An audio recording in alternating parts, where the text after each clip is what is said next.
संपूर्ण संस्कृत व्याकरण मात्र 7 दिनों में। जी हाँ दोस्तों, संस्कृत की एग्जाम सीरीज का ये 5th पार्ट है, 5वां पार्ट है, जिसके अंदर हम पढ़ेंगे धातु प्रकरण यानी तिङन्त प्रकरण के बारे में। इससे पहली वीडियो में हमने बात करी षडलिंगम प्रकरण के बारे में, जिसमें हमने पढ़ा था सुबंत यानी शब्द रूप के बारे में। आज हम पढ़ेंगे धातु रूप यानी धातु प्रकरण, जिसे तिङन्त प्रकरण भी बोलते हैं। इसके बारे में पढ़ेंगे। प्रकरण यानी अध्याय यानी चैप्टर।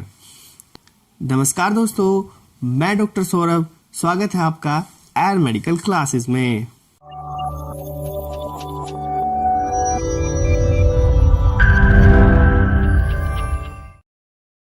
आपको आपकी स्क्रीन पे दिखाई दे रही होगी एक यूनिक सी बुक, जो कि है बीएमएस फर्स्ट ईयर की। तो इस बुक में आपको मिलेगा total syllabus of BMS first year, यानी जितने भी आपके सब्जेक्ट हैं इस अकेली इस बुक में कवर हो जाते हैं। ठीक, 700 पन्नों की बुक है और इसमें सारा सिलेबस आपका कवर हो जाता है। ये जो बुक है वो थीम पब्लिकेशन ने लॉन्च की है और ये काफ़ी यूनिक बुक है। पर्सनली मैं इसे रिकमेंड करूंगा आपके लिए, अगर आप इसको लेना चाहते हैं। एक्चुअल में ये बुक भी नहीं है, ये सैंपल क्वेश्चन पेपर है जिसमें पूरा सिलेबस आपका कवर हो जाता है। इसी के साथ ही ये आपको प्रोवाइड कराते हैं जो क्वेश्चन पेपर, कैसे क्वेश्चंस आते हैं, वो सब चीज़ें इसमें आपको मिलेंगी। तो अगर आप इंटरेस्टेड हैं तो टेलीग्राम पे मैं पोल जनरेट कर दूंगा, वहां पे जाके आप वोट करें इसके लिए। मैं देखना चाहता हूं कितने लोग इसके लिए इंटरेस्टेड हैं। उसके बाद मैं आपके डिस्काउंट के लिए इनसे बात करके आपको ये बुक प्रोवाइड करा दूंगा। ठीक है, तो चलिए अब हम चलते हैं अपने कंसेप्ट पे। तो आज हम पढ़ने वाले हैं धातु प्रकरण। तो धातु प्रकरण में सबसे पहले हम देखते हैं कि धातु होता क्या है। बेसिकली धातु होता है क्रिया यानी वर्ब, या तिङन्त भी इसको बोलते हैं। ठीक है, इतना समझ में आया। अब संस्कृत में 10 लकार होते हैं। लकार को आप टेंसेस से ले सकते हैं। तो लकार होते हैं 10, और वो कौन कौन से होते हैं? तो 10 लकार होते हैं। पहला है लट लकार, लोट लकार, लंग लकार, विधिलिंग लकार, लुट लट लरंग, आशीर्लिंग और लिट और लुंग लकार। तो इस तरह से हो गए 10 लकार। घबराने वाली कोई भी बात नहीं है, क्योंकि आपके सिलेबस में कुल 5 इनमें से पढ़ने होंगे। कुल 5 ही लकार हैं। ठीक है, तो आपको 5 ही लकार पढ़ने होंगे। तो बेसिकली अब हम चलते हैं आगे की ओर। तो आगे इसमें क्या होता है? इसमें 3 पुरुष होते हैं, प्रथम पुरुष, द्वितीय, उत्तम। तो जो प्रथम पुरुष होता है वो 3rd पर्सन होता है। सपोज कीजिए कहीं पे 3 बंदे खड़े हुए हैं और वो आपस में बात कर रहे हैं। तो पहला वो पर्सन होगा जो कुछ बता रहा है, दूसरा वो पर्सन है जो कुछ सुन रहा है उसकी बातों को, बताई हुई बातों को, और तीसरा वो पर्सन होता है जिसके बारे में वो बात कर रहे हैं। तो ये तीनों पर्सन होते हैं। तो प्रथम 3rd पर्सन को कहेंगे द्वितीय, 2nd पर्सन को कहेंगे उत्तम, 1st पर्सन को कहेंगे। ठीक है, अब बात कर लेते हैं आगे की। आगे इसमें क्या होता है कि जो धातु होते हैं यानी जो क्रिया होती है संस्कृत में, उनको बेसिकली 3 भागों में बांटा गया है। कौन कौन से वो भाग होते हैं वो मैं आपको बता देता हूँ। पहला भाग होता है परस्मै पद। पहला भाग होता है परस्मै पद। तो परस्मै पद होता क्या है?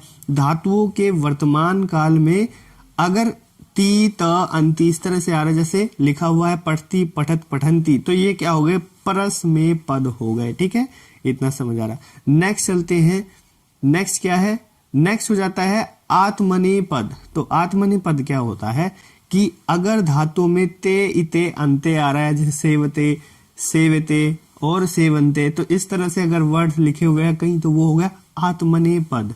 और एक होता है उभयपदी। तो वो जो दोनों प्रकार के रूप में पाए जाते हैं इस तरह के वर्ड्स। ठीक है, तो एक्चुअल में जो परस्मै पद होता है और जो आत्मनेपद होता है, आई थिंक दोनों चीज आप समझ गए होंगे। इन दोनों में नो प्रत्यय लगते हैं। क्या लगते हैं?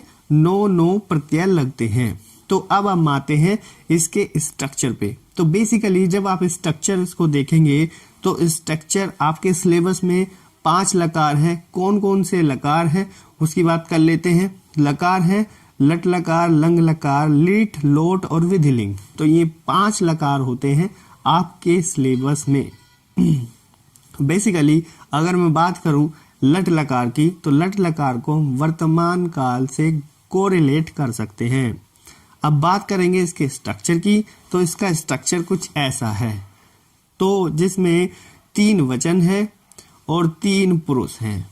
ठीक है, अगर प्रथम पुरुष एक वचन लिखा हुआ है, क्वेश्चन आ रहा है प्रथम पुरुष एक वचन धातु रूप लिखिए, तो ठीक, अगर पठ धातु का है तो पठती हो जाएगा। ठीक है, गच्छ धातु का है तो गच्छती हो जाएगा। ठीक, इस तरह से हो जाएगा। तो आखिर में क्या लगता है, ती, त, अंति, सी, थ, मी, व, म, तो इस तरह से लगता है। ठीक, तो अब चलते हैं नेक्स्ट पे। तो ये स्ट्रक्चर हो गया। बस कोई भी धातु आएगा, कोई भी वर्ब आएगी, उसके लास्ट में आपको ये लगाना है। तो ये अगर आप टेबल याद कर लेते, कोई भी धातु आ जाए उसके लास्ट में आपको ये लगाना होता है, तीता अंति सीता थ मी व म, तो ये लगा देंगे और काम हो जाएगा हमारा। ठीक है, नेक्स्ट चलते हैं हम लंग लकार के। अब हम बात करेंगे लंग लकार यानी भूतकाल। ठीक है, पास्ट टेंस से कोरिलेट कर सकते हैं। तो प्रथम पुरुष में एक वचन में द्विवचन बहुवचन तो त, ताम, अन। ठीक, मध्यम में स, तम, त और उत्तर में आम, अम, व, म। तो इस तरह से ये लंग लकार भूतकाल में होते हैं। ठीक है, तो इस तरह से होते हैं। नेक्स्ट चलते हैं हम, तो नेक्स्ट चलेंगे, नेक्स्ट पे आते हैं विधिलिंग। विधिलिंग लकार जो चाहिए अर्थों में होता है। जैसे कोई बोल दे कि नहीं मुझे वो चाहिए, मुझे वो चाहिए। ठीक है, तो इस तरह के जो सेंटेंस होते हैं, या मुझे खाना चाहिए, मुझे पानी चाहिए, तो इस तरह के जो सेंटेंसेस होते हैं वो विधिलिंग लकार के अंतर्गत आते हैं।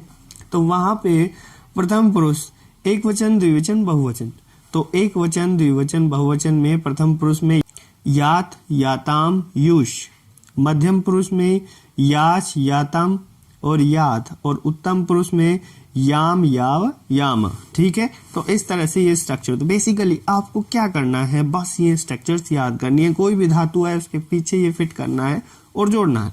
ठीक है, तो अभी हम चलते हैं नेक्स्ट पे। तो नेक्स्ट हमारा होता है लोट लकार। तो लोट लकार में क्या है, तो लोट लकार में जनरली तू, ताम, अंतु, ही, तम, त, आमी, आनी, आव, आम, तो इस तरह से होता है। और अगर हम बात करेंगे नेक्स्ट की लिट लकार यानी भविष्यकाल, तो लिट लकार में भी श्यति, श्यत, श्यंति, श्यसि, श्यथ, श्यथ, श्यामी, श्यावा, श्याम। ठीक, तो इस तरह से होता है। सभी एक दूसरे से कहीं ना कहीं एक जैसे हैं, आप इन्हें याद कर सकते हैं इजीली। ठीक, तो ये टोटल 9 होते हैं, 3, 3, 6 और 3, 9, तो 9 प्रत्यय हैं। कुल मिला के क्या है, ये प्रत्यय हैं जो वर्डिंग्स के लास्ट में लगते हैं। ठीक, किसी भी शब्द के लास्ट में लगते हैं उनको प्रत्यय बोलते हैं। तो ये कुल मिला के क्या है, प्रत्यय है। ठीक है, नेक्स्ट चलते हैं। अब हम बात करेंगे समास प्रकरण की। तो धातु मेरे हिसाब से धातु प्रकरण आप कर लेंगे, बस उनको बेसिकली आप याद कर ले। वो जितने भी चीजें हमने ये बताई है पीछे, ये सब जो स्ट्रक्चर है वो प्रश्न पद का है। अगर आप आत्मने पद का भी आप करना चाहते हैं तो बुक से, या मैं अपने टेलीग्राम चैनल पे वहां पे आपको अवेलेबल करा दूंगा, वहां से आप इन स्ट्रक्चर्स को याद कर सकते हैं। बेसिकली ज्यादातर एग्जाम में जहां तक मैंने देखा है आते हैं प्रश्न पद से ही। ठीक है, और इसका क्वेश्चन आपके एग्जाम में आएगा, 100% आएगा, लिख लीजिए ये चीज। ठीक है, अब चलते हैं समास प्रकरण पे। एक क्वेश्चन इसका भी आता है। ठीक, तो समास को हम बहुत ही इजी वे में पढ़ेंगे। समास का मतलब होता है शॉर्ट में कहना। ठीक है, एक बड़ा सा सेंटेंस अगर मैं उसको बहुत शॉर्ट में कह दूं तो वो कहलाएगा समास। और विग्रह मतलब कि उसको छोटे से वर्ड को डिटेल में कहना। ठीक है, तो जैसे मैं बात करता हूं कि अगर मैं कह देता हूं कि 10 हैं सिर उसके। ठीक, तो 10 हैं सिर उसके, तो क्या हो गया, दशानंद। ठीक, तो दशानंद क्या हो गया, यहाँ पे समास हो गया। और दशानंद का अगर विग्रह करना हो तो दशानंद एक वर्ड है, शॉर्ट में कह दिया हमने दशानंद। लेकिन अगर मैं डिटेल में कहूंगा तो कहूंगा, क्या कहूंगा, 10 हैं सिर उसके। ठीक, तो ये डिटेल में हो गया, वो हो गया उसका विग्रह। तो बेसिकली ये चीज होता है। अब आते हैं कि भैया समास होते हैं 4, समास होते हैं 4 प्रकार के। कौन कौन से होते हैं? अव्ययी भाव, तत्पुरुष, द्वंद्व और बहुब्रीहि। तो बहुब्रीहि, द्वंद्व, तत्पुरुष और अव्ययी भाव ये होते हैं समास। बट 2 समास जो कि इंपॉर्टेंट भी है, कर्मधारय और द्विगु, ये तत्पुरुष के अंदर ही कहे गए हैं। उपभेद कह सकते हैं हम तत्पुरुष समास का। ठीक, भेद नहीं है, भेद नहीं है, टाइप नहीं है, बेसिकली हम इसके अंदर इसको रखते हैं, बस इतना जान लीजिए। या आप इसको सेपरेट भी बोल सकते हैं, कंफ्यूज मत होना इस चीज में। तो कुल मिला के यहाँ आपकी स्क्रीन पे 6 समास लिखे हुए हैं। 6 कौन कौन से? अव्ययी भाव, तत्पुरुष, कर्मधारय, द्विगु, द्वंद्व और बहुब्रीहि। इनके बारे में अभी हम पढ़ेंगे, अच्छे से पढ़ेंगे, डिटेल में पढ़ेंगे। तो चलिए पढ़ते हैं। सबसे पहला जो समास आता है वो अव्ययी भाव समास है। 2 चीज होती है, एक पूर्व पद होता है, एक उत्तर पद होता है। तो पूर्व पद यानी पहले वाला जो शब्द है, सपोज कीजिए लिखा है उपनगरम। क्या लिखा है? उपनगरम। तो इसमें जो उप है ये पहला शब्द है यानी पूर्व पद है। ठीक, और जो नगरम है वो नगर जो है ये उत्तर पद है। ठीक है, क्या समझ गए? इतनी बात समझ गए होंगे। तो ये चीज होती है। ठीक, अब चलते हैं कि अव्ययी भाव में क्या होता है। जो पूर्व पद होता है वो अव्यव होता है और प्रधान होता है। तो अव्यव होगा और प्रधानता होगी उस शब्द की, तो उस शब्द का जो अर्थ होगा वो कहीं ना कहीं अव्यव होगा और प्रधान होगा। ठीक है, तो अब चलते हैं, जैसे इसका एग्जाम्पल ले लेते हैं। लिखा हुआ है यहाँ पे उपनगरम। अगर मैं इसका विच्छेद करूं, विग्रह करूं, तो नगरस्य समीपम यानी नगर के समीप। तो उपनगरम का क्या मतलब होता है? नगर के समीप। तो इसे संस्कृत में लिखेंगे हम नगरस्य समीपम। ठीक है, तो नगरस्य समीपम, नगर के समीप। तो यहाँ पे जो बेसिकली हम समीपता दिखाने की कोशिश कर रहे हैं, इसमें क्लोजनेस, ये समीपता दिखा रहे हैं। किसके समीप? नगर के समीप। तो समीप जो शब्द हो गया वो प्रधान होता है, यानी उप जो वर्ड हो गया वो प्रधान हो गया यहाँ पे। दूसरा एग्जाम्पल ले लेते हैं। दूसरा एग्जाम्पल हम लेंगे, तो दूसरा एग्जाम्पल है प्रतिदिन। तो प्रतिदिन, तो दिनम, दिनम, प्रति। तो प्रतिदिन में क्या हो गया? प्रति प्रधान हो गया और अव्यव भी हो गया। अव्यव वो होता है जिसमें हम बेसिकली जैसे आप देखते हैं कि वर्ब की 3 फॉर्म होती है, जैसे रीड, रीड, रीड, ऐसे होता है ना। ये वर्ड जो है जो चेंज नहीं होता है। ठीक, तो ये वर्ड जो है रीड कभी चेंज नहीं होता। रीड क्या हो गया? अव्यव हो गया। मतलब ऐसे वर्ड्स जो किसी भी विभक्ति में बदलेंगे नहीं, सेम रहेंगे, वो अव्यव होते हैं। जैसे अध्यात्म लिखा हुआ है, अगला एग्जांपल ले लेते हैं। अध्यात्म लिखा हुआ है, तो अध्यात्म को आत्मनि अधि लिखूंगा मैं।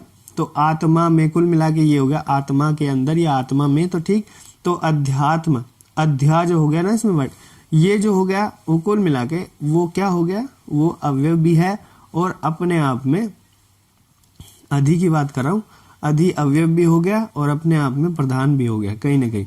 ठीक, तो इसका एक निरुक्ति या डेफिनेशन आप बोल सकते हैं, पूर्व पदार्थ प्रधानो अव्यवी भाव। ये याद आपको करना होगा, इंपॉर्टेंट है। पूर्व पदार्थ प्रधानो अव्यवी भाव। नेक्स्ट चलते हैं फटाफट से। चलो चलते हैं नेक्स्ट पे। तो नेक्स्ट होता है तत्पुरुष समास। और तत्पुरुष समास का एक यहाँ पे एक श्लोक है, ये भी याद करना होगा। उत्तर पदार्थ प्रधान तत्पुरुष है। बहुत ही सिंपल है, उत्तर पदार्थ प्रधान तत्पुरुष है। तो जिसमें उत्तर पद जो होता है ना वो प्रधान होता है। जैसे यहाँ पे उत्तर मतलब बाद वाला, राजपुत्र लिखा है, तो कहीं ना कहीं अगर हम बात कर रहे हैं पुत्र है, भाई वो पुत्र है, किसका पुत्र है? राजा का पुत्र है। तो उस पुत्र को हम रिप्रेजेंट कर रहे हैं। तो पुत्र इसमें क्या हो गया? पुत्र इसमें यानी राजा का पुत्र है, तो राजपुत्र है वो। ठीक, तो पुत्र क्या हो गया? एक्चुअली हम पुत्र की बात कर रहे हैं, तो पुत्र यहाँ पे प्रधान हो गया। ठीक, तो और उत्तर पद हो गया। ठीक, तो उतना समझ में आ रहा है। नेक्स्ट चलते हैं कि तो तत्पुरुष समास होते हैं वो उसके 6 भेद होते हैं। तत्पुरुष समास के 6 भेद होते हैं। द्वितीय, तृतीय, प्रथम नहीं होता, द्वितीय, तृतीय, चतुर्थ, पंचम, षष्ठ और सप्तम। तो इस तरह से इसके हो गए यहाँ पे 6 भेद। तो सबसे पहले द्वितीय। द्वितीय में क्या होगा? जो पूर्व पद होगा ना, पहले वाला जो पद होगा वो द्वितीय विभक्ति में होगा। सपोज करो यहाँ पे वेद विद्वान लिखा है, तो इसको हम विच्छेद करेंगे तो वेदम विद्वान, इस तरह से लिखेंगे, क्या लिखेंगे, वेदम विद्वान, इस तरह से लिखेंगे ना। तो यानी वेद को जानने वाला, वेद विद्वान क्या हुआ, वेद को जानने वाला, तो वेदम विद्वान लिखेंगे इसका जब हम विग्रह करेंगे तो वेदम जो होगा वो द्वितीय विभक्ति में होता है। ठीक है, तो इस तरह से ये हुआ द्वितीय तत्पुरुष। दूसरा एग्जाम्पल ग्रहगत, तो घर गया हुआ, तो ग्रहगत का क्या मतलब है, घर गया हुआ। तो ग्रहम गत, तो इसका विग्रह हमने किया ग्रहम गत। ठीक, तो ग्रहम जो है वो द्वितीय विभक्ति में है। अब चलते हैं सेकंड वाला जो एग्जाम्पल है यहाँ पे, ये जो इसको आप याद करेंगे, इंपॉर्टेंट है, आया हुआ है पहले।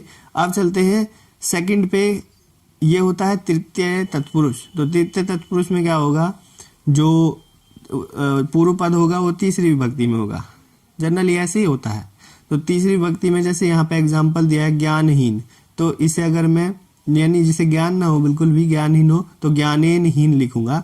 अगर इसका विग्रह करते हैं, जब हम समास विग्रह करते हैं, तो ज्ञानेनहीन लिखूंगा। तो ज्ञानेन क्या हो गया, वो तृतीय विभक्ति में। ऐसे अग्निदग्ध है, तो अग्नि से जला हुआ, तो अग्निना दग्ध, तो अग्निना जो हो गया वो तृतीय विभक्ति में हो गया।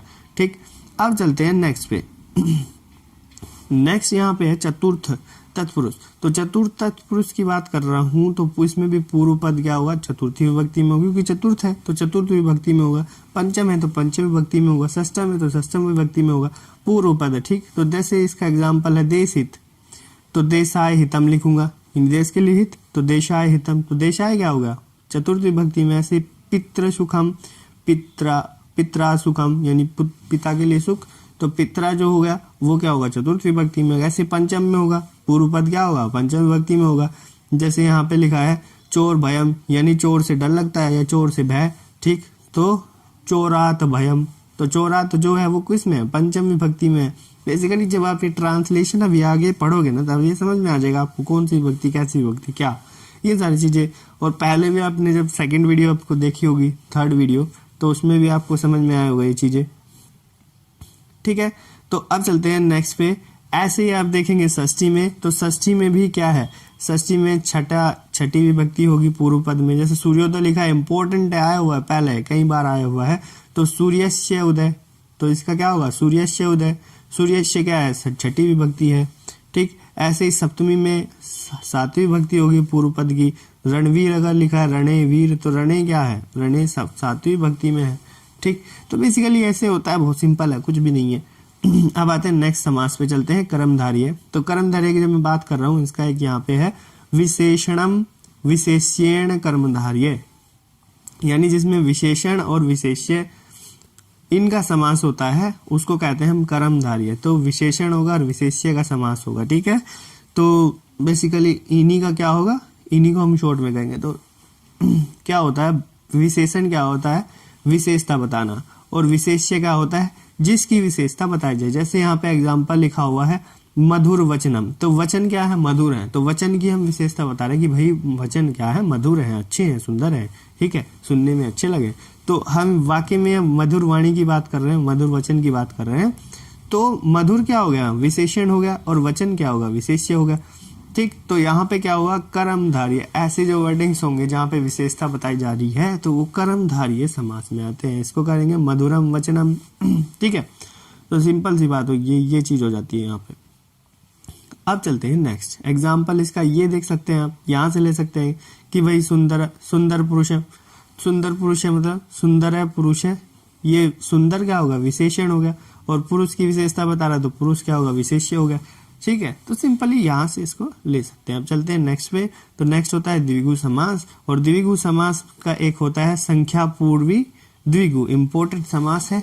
इसमें संख्या इसमें बताई जाती है, जिसमें संख्या आए तो वो द्विगु सब। जैसे पूर्व पद क्या होगा, संख्या वाचक होगा। ठीक है, जैसे दशानन लिखा हुआ, कई बार आया हुआ है, बहुत बार आया हुआ है। तो ऐसे क्वेश्चन आ जाता है कि समास, कोई वर्ड दे देते हैं कि बताइए कौन सा समास है, और इसका क्या कीजिए, निरुक्ति या परिभाषा आप बताइए। जो ये वर्ड लिखा है यहाँ पे, तो ये इसकी परिभाषा हो गई, ये बतानी है आपको।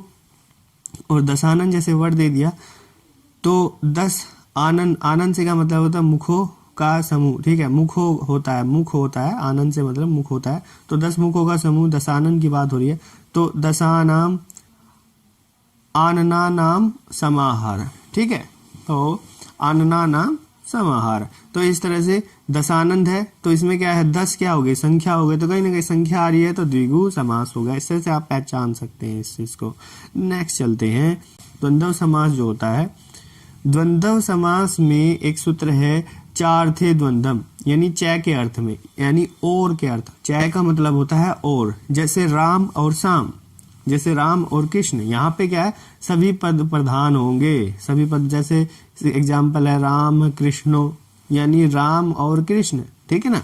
तो इसको बोलेंगे रामश्च कृष्ण, रामश्च कृष्णश्च इति राम कृष्ण, यानी रामश्च कृष्ण, ठीक है, ऐसे इसको बोलते हैं राम और कृष्ण। तो चय वर्ड बीच में यहाँ पे लग जाता है, चय का मतलब होता है और। ठीक, अब हम चलते हैं बहुव्रीहि समास की ओर। तो बहुव्रीहि समास इंपॉर्टेंट है, आया हुआ है, अन्य पद प्रधान, अन्य पद प्रधानो बहुव्रीहि। तो इसमें क्या होता है, ये जो दो वर्ड्स दिए हुए हैं ये प्रधान न होकर के, इनके अर्थ प्रधान न होकर कोई तीसरा वर्ड होता है। जैसे यहाँ पे पीताम्बर लिखा हुआ है, तो पीताम्बर का क्या मतलब है, पीले वस्त्र जिसने धारण किए हो वो क्या है, पीताम्बर है। ठीक, तो पीताम्बर जिसने पीले वस्त्र धारण किए होंगे कौन हो सकता है, कैलकुलेट करो। इन दोनों में से कोई भी प्रधान नहीं है, बल्कि यानी विष्णु जी की बात हो रही है, तो वही पीले वस्त्र धारण करते हैं। ठीक, तो उनको हम पीताम्बर कहेंगे। तो ये विष्णु जी क्या हुए, तीसरा वर्ड हुआ कोई, ठीक है। तो जहां इस तरह के वर्ड आपको दिखाई दे वहां बहुव्रीहि समास होता है। बेसिकली ये वीडियो हो जाती है खत्म। इस वीडियो में मैं आपको जो बताने की कोशिश कर रहा था, उम्मीद है वो आप समझ गए होंगे। नेक्स्ट वीडियो, 2 वीडियो और लेके आऊंगा आपके लिए। अब वीडियो होगी अनुवाद पे, अगली वीडियो होगी प्रत्यय पे, और उसके बाद होगी अनुवाद पे, और उसके बाद आपका पूरा सिलेबस खत्म हो जाता है। आज जो मैंने बताया एटलीस्ट वो 20 यहाँ पे 20 मार्क्स का आपके पेपर में आना ही है। ये वीडियो आपको 20 मार्क्स दे के जाएगी, इसलिए इसे बार बार देखेंगे, सारी चीज़ों को नोट करेंगे। टेलीग्राम चैनल ज्वाइन नहीं किया तो वहाँ पे ज्वाइन करेंगे। मैं मिलता हूँ आपसे नेक्स्ट वीडियो में, नेक्स्ट पार्ट में। तब तक के लिए थैंक यू, जय आयुर्वेदा।